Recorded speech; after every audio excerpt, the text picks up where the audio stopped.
During the American Civil War, the summer of 1862 witnessed the Confederacy having success in the Eastern Theater and far less than spectacular results in the West. In the East, Robert E. Lee and the newly named Army of Northern Virginia had repulsed George McClellan and the Army of the Potomac during the 7 Days battles, and Lee was beginning his first invasion of the North. However, Confederate forces in the West had lost Forts Henry and Donelson in northwestern Tennessee, with over 10,000 much-needed troops, and had been defeated in April at the Battle of Pittsburgh Landing, otherwise known as the Battle of Shiloh Church, resulting in well over 1,000 Confederates killed, including the Confederacy's overall commander in the West, Kentuckian Albert Sidney Johnston. B.G.T. Beauregard, the hero of Fort Sumter and First Manassas, took over the Confederate forces but was forced to abandon the vital railroad hub of Corinth, Mississippi, and retreated southward. This left nearly all of Tennessee and northern Mississippi in federal control. Confederate Generals Braxton Bragg, replacing Beauregard as commander of the Army of Mississippi, and Edwin Kirby Smith, commander of the Department of East Tennessee, soon to be known as the Army of Kentucky, met on July 31, 1862 in Chattanooga, Tennessee, to devise a plan while there was still time for a brilliant summer campaign to rid Mississippi, Tennessee, Alabama, and Kentucky of the federal occupiers. Bragg, with 30,000 men, would quickly bypass federally occupied Nashville and march into west-central Kentucky, thereby cutting Federal Major General Don Carlos Buell's Army of the Ohio's supply lines, while Kirby Smith's 23,000 soldiers would advance into the east-central region of the Bluegrass State, placing a significant enemy force to Buell's left flank. Kirby Smith, a Florida native, educated at West Point, left for Kentucky from Knoxville on August 17th. Concerned with the well-entrenched but poorly supplied federal garrison of 10,000 troops on his right flank at Cumberland Gap, Smith dispatched Brigadier General Carter Stevenson with 9,000 troops to keep those federal troops in check. Meanwhile, Smith's other 3 divisions slowly made their way through the drought-stricken mountains of southern Kentucky. Meanwhile, Federal Major General Don Carlos Buell had received word of the impending invasion and sent Major General William Bull Nelson to Louisville to see to the defenses of that important supply-laden city and to meet and repel any Confederate invasion of Kentucky. Nelson, a 37-year-old native of Maysville, Kentucky, U.S. Naval Academy graduate, and Mexican War veteran, took the command with his usual vigor, only to find the troops available for the defense of Kentucky to be very inexperienced men, only recently mustered into the service from the states of Indiana, Ohio, and Kentucky, with sections of Michigan artillery. Most hadn't been in the service more than 3 weeks. Nelson had the command with the men he was given. Not completely sure of Kirby Smith's intentions, Nelson sent 2 brigades under Brigadier Generals Mahlon Manson and Charles Cruft to Lexington, and then on to Richmond with 7,000 men, with orders not to bring about an engagement without surety of success. In the interim, Kirby Smith's Confederate cavalry commander, Colonel John Scott, and his 900 troopers, mostly from Louisiana, reached Big Hill on August 23rd and routed the Federal 7th Kentucky Cavalry under Colonel Leonidas Metcalf. Scott did not pursue the Federals due to the appearance of Federal infantry in Richmond arriving from Lexington. Using the main north-south route, known as the Old State Road, Kirby Smith's lead infantry units crossed Big Hill on August 28th and moved into the Madison County and Bluegrass region. Captain Alfred T. Fletcher of the 12th Tennessee recounted, "We pretty soon commenced ascending a very rough high mountain. The road was quite rough most of the way, and what was not rocky and rough was shoe-deep in loose sand." Private Thompson of Douglas, Texas Artillery Battery said, "The country is mountainous and sparsely settled, and poor people who have but little to subsist any army on. We are now short of rations." Kirby Smith's 4th Division commander, Brigadier General Patrick Cleburne, was in the lead, and he moved his men all night over Big Hill, with Brigadier General Thomas Churchill following with the 3rd Division. Kirby Smith's other divisional commanding officer, Brigadier General Henry Heth, was a good day's march south from the other 2 divisions. Claiborne, a 34-year-old Irish immigrant with extensive experience in the English Army and hailing from Arkansas, was a veteran of Shiloh, where he showed great talent and was the most experienced of Kirby Smith's divisional commanders. Churchill, a Jefferson County, Kentucky native, served as postmaster of Little Rock and fought at the Battle of Wilson's Creek in Missouri. Claiborne moved his men within sight of Bobtown, just south of the village of Kingston, when word reached him of Federal forces just north of the small village of Kingston. Colonel John Scott and his cavalry had a rough scrap with the Federal infantry at an area known as Muddy Creek, or Rogersville, a little over a mile or so north of Kingston, and were being pursued by Federal cavalry. Scott lost a mountain howitzer in that conflict, but led the unsuspecting Federals into a snare set by Claiborne's infantry at Joe's Lick Knob after dark on the night of the 29th. Casualties were very light on both sides, but the Confederates did retrieve 30 breech-loading Wesson carbines found in the road strewn with other equipment. Aware of the fight at Muddy Creek, Federal Commander Mahlon Manson sent word to Major General Bull Nelson at Lexington, informing him that Confederates had crossed Big Hill in force. Nelson immediately sent, by courier, a reply back to Manson not to risk an engagement, but to move Manson's force to Lancaster. Unfortunately for Manson and the Federals at Richmond, the message came too late. The stage had been set for confrontation. At 4 a.m. on Saturday, August 30th, 1862, dawn had broken, clear and cool, but promised to be very hot. The region was in a terrible drought, and both man and animal wanted for water. Union Brigadier General Manson roused his troops, bivouacked at Rogersville, just north of Kingston. At 4:30 a.m., just as the first rays of the hot summer day dawned, Kirby Smith issued orders to Patrick Claiborne to move his divisions north from Bobtown and expect a meeting with the Federals around Kingston. Claiborne moved his division north up the Old State Road toward Kingston. Claiborne's cavalry pickets ran into Union cavalry pickets at the Crooksville-Lancaster Road intersection with the Old State Road at 5 a.m., forcing the Federals back after a sharp exchange. Receiving word of the cavalry skirmish, Manson sent word to his second-in-command, Brigadier General Charles Cruft, who was still in Richmond, to bring his brigade to Rogersville as quickly as possible. Manson marched from Rogersville toward Kingston looking for the Confederates. They would soon find them. Confederate cavalry scouts reported to Claiborne that Federal forces were in line of battle just south of a small brick church known as Mount Zion. Claiborne rode forward to get the view for himself. Manson had positioned 3 regiments on, from what Claiborne's point of view, the right of Old State Road, and 1 on the left, with artillery in support a little way south of Mount Zion Church. Claiborne immediately sent for his infantry and artillery to come up. He placed Douglas's 1st Texas Artillery Battery on a high ridge just north of the village, within a mile of the Union position. At 7 a.m., Manson ordered his 8 guns of Michigan artillery to open fire on the approaching Confederates. Confederate Colonel Benjamin Hill: "The enemy commenced a heavy artillery fire upon our line in the village." Soon, Douglas's 4 guns were in position and answering the Federals. Sam Thompson: "We opened on the enemy with our 4 guns, 2 12-pound howitzers under 1st Lieutenant James Bourne, and 2 6-pound guns under 2nd Lieutenant John Bingham. The enemy turned all their artillery promptly on us. They had much higher ground and appeared well sheltered in their position.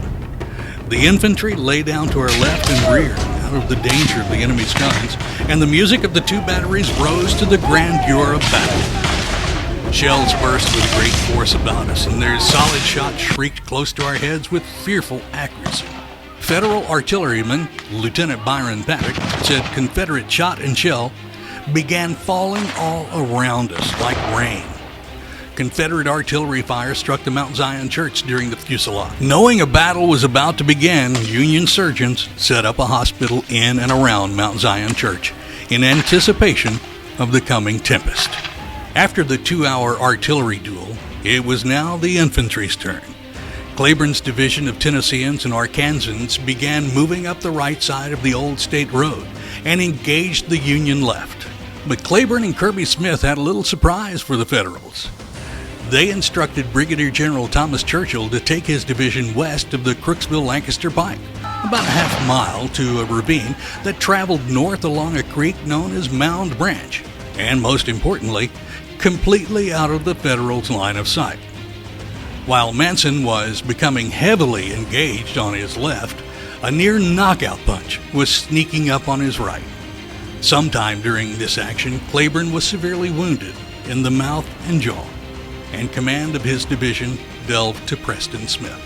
Manson, sensing his left flank was about to be turned, ordered most of the 69th Indiana Infantry Regiment to support other troops on the left side of the road, leaving only 3 companies on the right.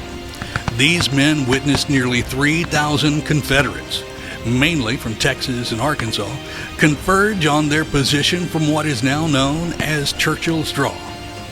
After a very short stand, these companies of the 69th Indiana, probably no more than 200 men at most, broke, and the right flank of Manson's line collapsed.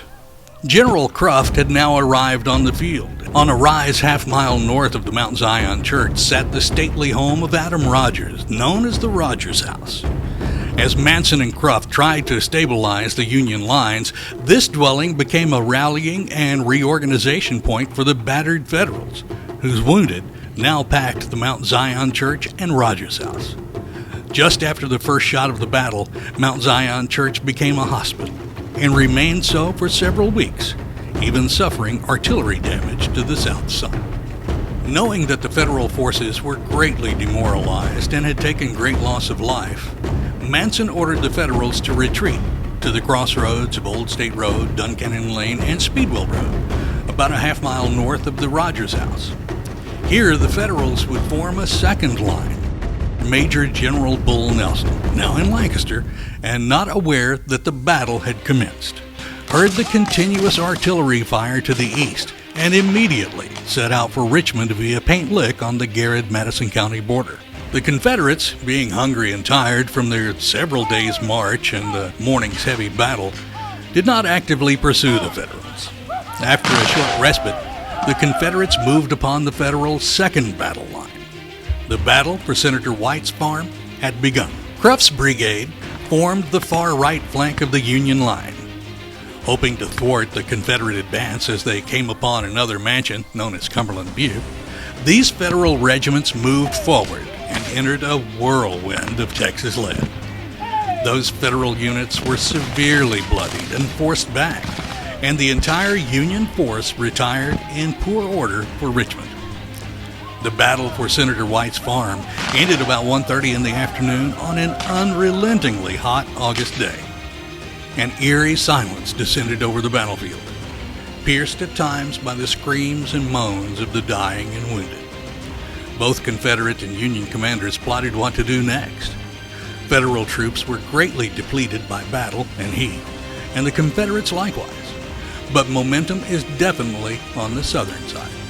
As the first of the Confederate troops came in sight of Richmond, they heard a rousing cheer go up from the retiring Federals. General Bull Nelson had arrived on the field. Finding the Federal force resembling a mob instead of an army, Nelson proceeded to form a third and ultimately final line on a rise just east of the city, in front of a large, stately mansion known to the locals as Holloway House. On this rise rested the dead of Richmond in the city cemetery.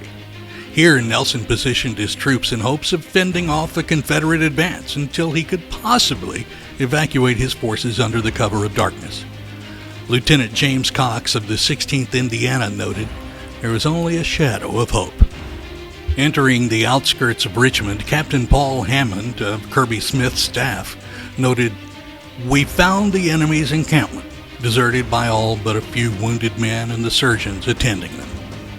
Proceeding further toward the city, another Confederate noted, "They had the prettiest line of battle I ever saw. It was formed in a grove of forest trees behind a fence. Their center was on the outer edge of the town cemetery and commanded a view of 800 yards.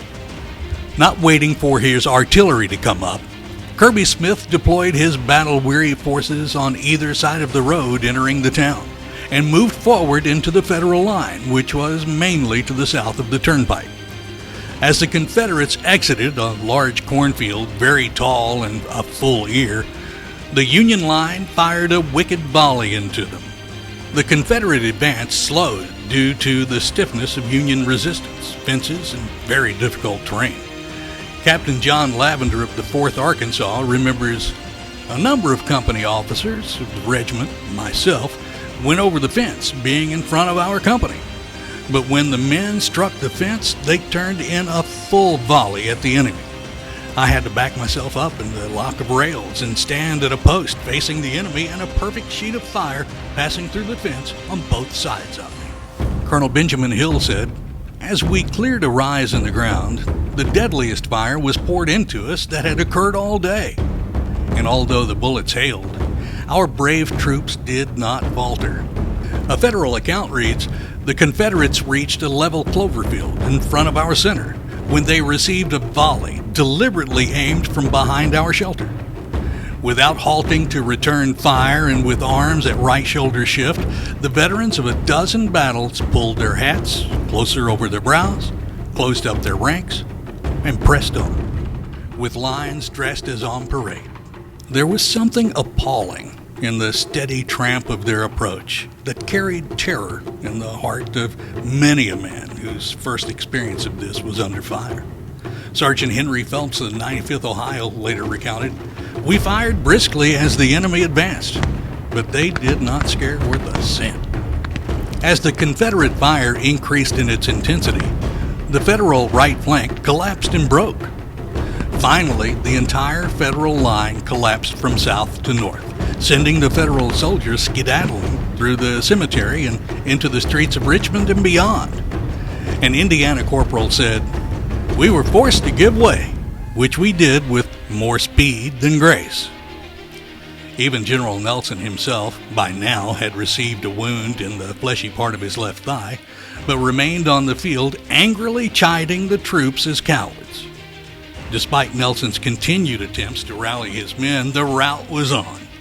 The main street of Richmond quickly became a morass of men, horses, wagons, equipment, and ambulances. But the Confederate leaders had another surprise for the retreating Federals. Earlier in the day, Kirby Smith had ordered Confederate Cavalry Commander Colonel John Scott to execute a wide flanking maneuver to the west, in order to possibly cut off any potential routes of escape of the Federal Army.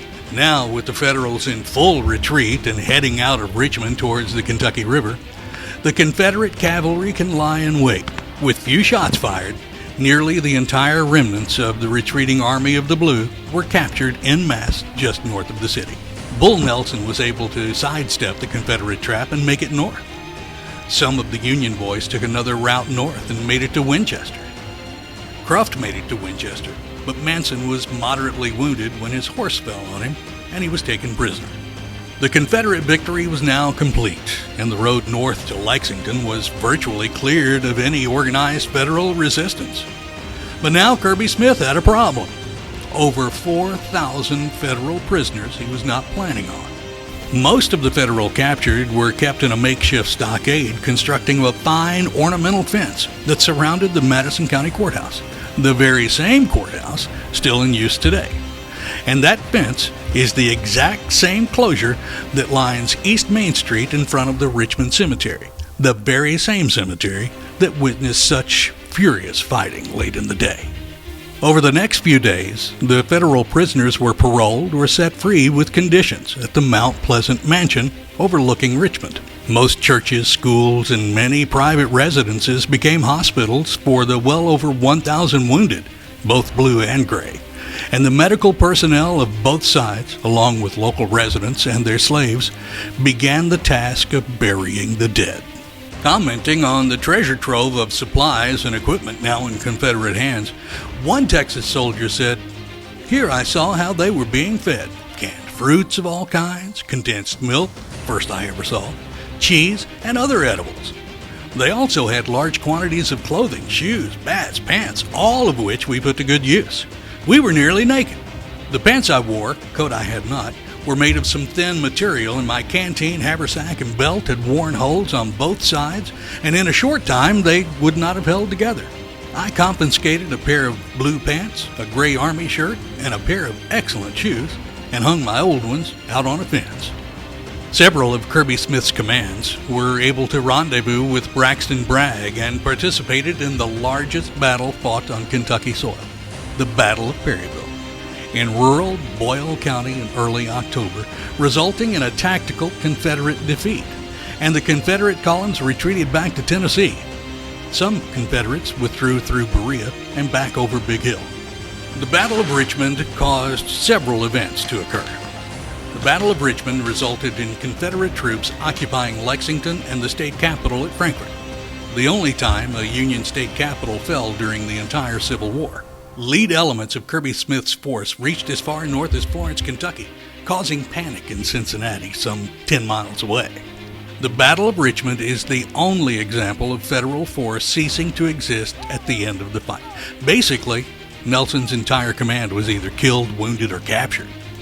All of the Union artillery, stores, equipment, and surviving animals were captured and put to good use by the Confederates. Total Union casualties were 206 killed, 844 wounded, and 4,303 captured or missing.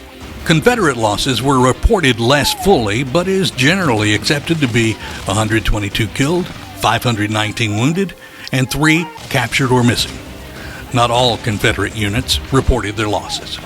Most of the Union dead after the Battle of Richmond were originally interred in the Richmond Cemetery, but in 1867 were reinterred in the new Camp Nelson National Cemetery in Jessamine County. Most of the Confederate dead are buried in a mass grave in the Richmond Cemetery, with a few buried at the base of Big Hill near the ruins of the Merritt Jones Tavern, with still others buried at Big Hill, Berea Cemetery, and Lancaster Cemetery.